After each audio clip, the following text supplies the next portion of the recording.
안녕하세요. 공인중개사 전주부동산 닥터입니다. 법은 개정되는 즉시 시행되는 것은 아닙니다. 일반적으로 개정 공포 후 6개월부터 시행하게 됩니다.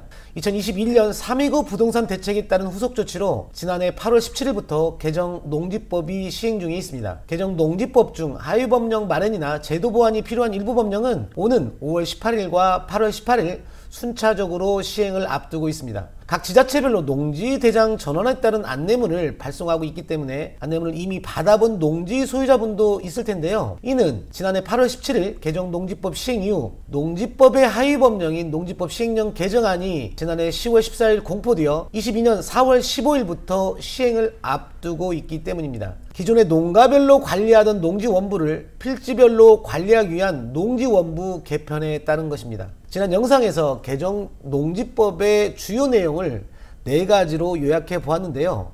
첫 번째는 농지법 위반 행위에 대한 벌칙 및 과태료 강화, 두 번째는 농지 취득 자격 심사 강화, 세 번째는 농지 이용 실태 조사 강화, 네 번째가 농지대장 등 취득 농지에 대한 사후관리 강화였습니다. 이번 농지대장 전환 안내문은 개정 농지법 농지관리체계 강화에 따른 것으로 기존의 농지원부의 개편을 하고 있는 것입니다. 앞서 언급했듯이 개정 농지법 시행으로 농지법 위반 행위에 대한 벌칙 및 과태료가 대폭 강화되었고, 오는 5월과 8월에는 농지 취득 자격 심사와 농지 관리 체계가 강화된 개정 농지법 시행을 앞두고 있습니다. 따라서 기존 농지 소유자들은 농지법 위반 행위에 대한 개념 정리와 주의를 기울여야 할 것입니다. 오늘 영상은 농지대장 전환에 따른 농지원부 개편 내용은 무엇이며 근본 농지원부 개편이 우리에게 시사하는 바는 무엇인지 살펴보도록 하겠습니다. 여러분의 구독과 좋아요는 영상 제작에 많은 힘이 되고 있습니다. 좋은 영상으로 보답할 수 있도록 구독과 좋아요, 알림 설정까지 부탁드리며 오늘 영상 시작하겠습니다.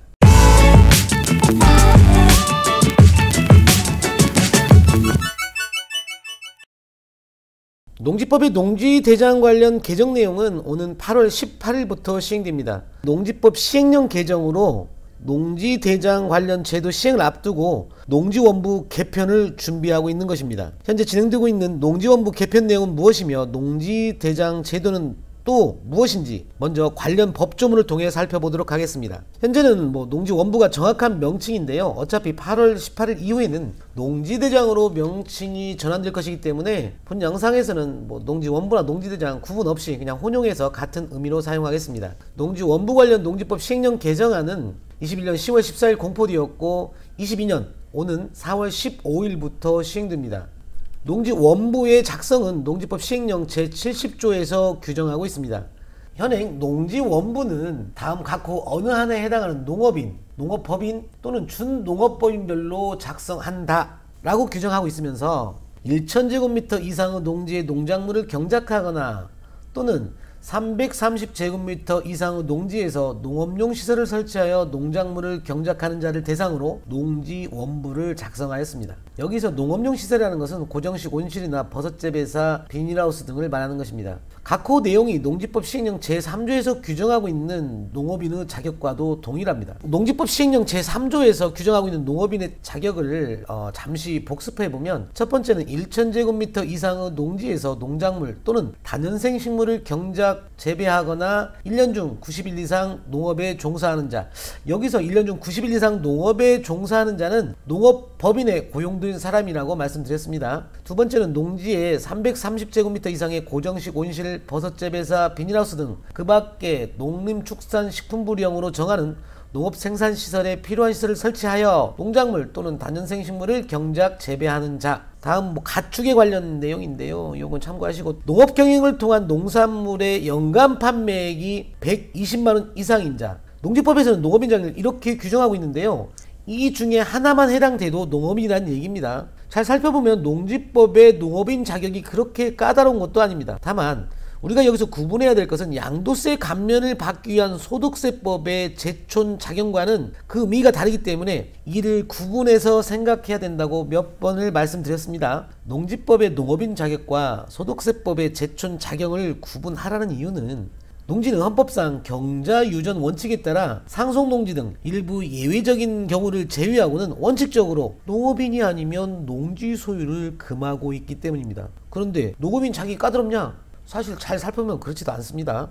하여튼 농지원부 작성 관련 법 규정이 어떻게 개정되었느냐면 법 제49조 제1항에 따른 농지원부는 모든 농지에 대해 필지별로 작성한다. 농지법 제49조 1항은 농지원부 작성과 비치에 관해 규정하고 있는데요. 시구 면의 장은 농지 소유 실태와 농지 이용 실태를 파악하여 이를 효율적으로 이용하고 관리하기 위하여 농지원부를 작성하여 갖추어 두어야 한다 라고 규정하고 있는데요. 개정 농지법 시행령의 키워드는 농업인 여부를 불문하고 이제는 모든 농지에 대해 필지별로 농지원부를 작성하겠다는 것입니다. 개정 전에는 세대별로 농업인을 대상으로 작성했기 때문에 농지원부가 절대적인 것은 아니었지만 농업인 자격이나 8년 이상 제촌 자격 입증 서류로서 농지원부가 그 역할도 가능했는데요. 하지만 이제는 모든 농지에 필지별로 작성하게 되면 농지원부가 있다고 해서 농업인이라는 얘기는 아니게 됩니다. 개정 법조문은 간단한데 어떤 내용이 포함되어 있는 것인지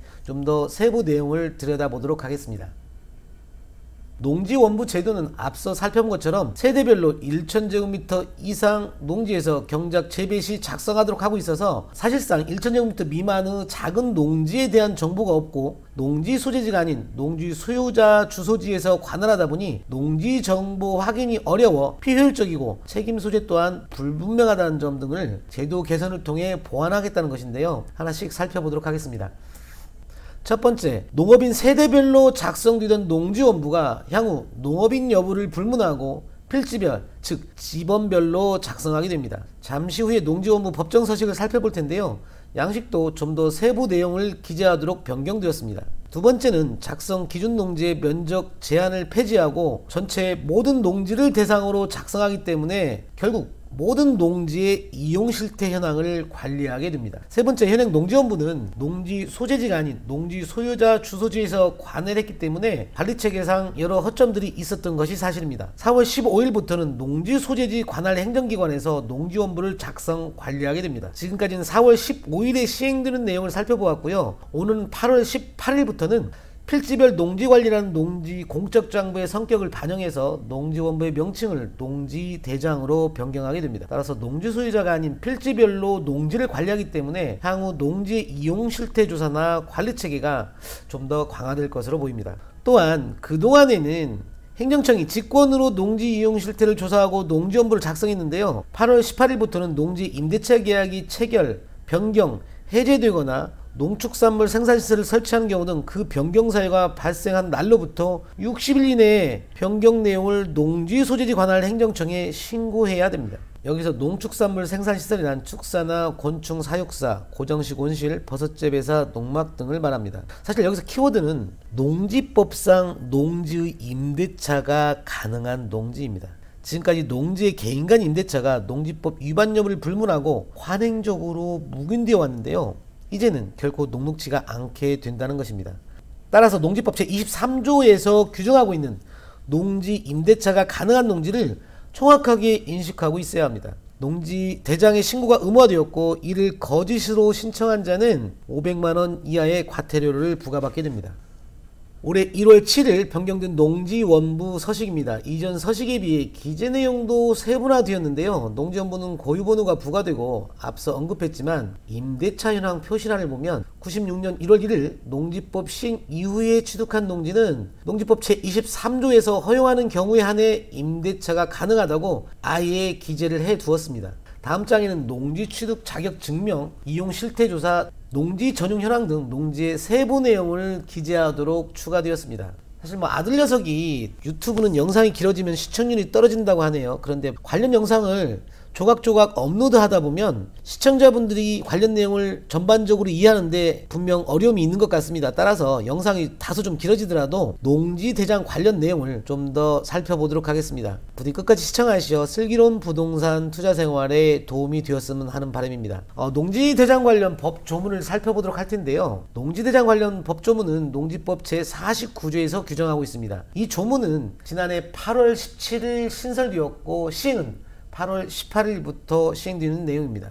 제1항을 보면 시구 읍면장은 농지 소유 실태와 농지 이용 실태를 파악하여 농지 대장을 작성하여 갖추어 두어야 한다 반드시 농지의 소유와 이용 실태를 효율적으로 관리하도록 의무로 규정하고 있습니다. 또한 농지대장에는 농지 소재지뿐 아니라 지번, 지목, 면적, 소유자, 임대차 정보 등을 표시하게 됩니다. 농지 소유지 관할 시구읍 면장은 농지대장을 작성 정리하거나 농지 이용 실태를 파악하기 위하여 필요하다면 해당 농지 소유자에게 필요한 사항을 보고하게 하거나 관계 공무원으로 하여금 그 상황을 조사하게 할 수 있다라는 규정도 있고요. 제 사항을 보면 시구 읍면장은 농지대장의 내용에 변동사항이 생기면 그 변동사항을 지체 없이 정리해야 한다라고 규정하고 있습니다.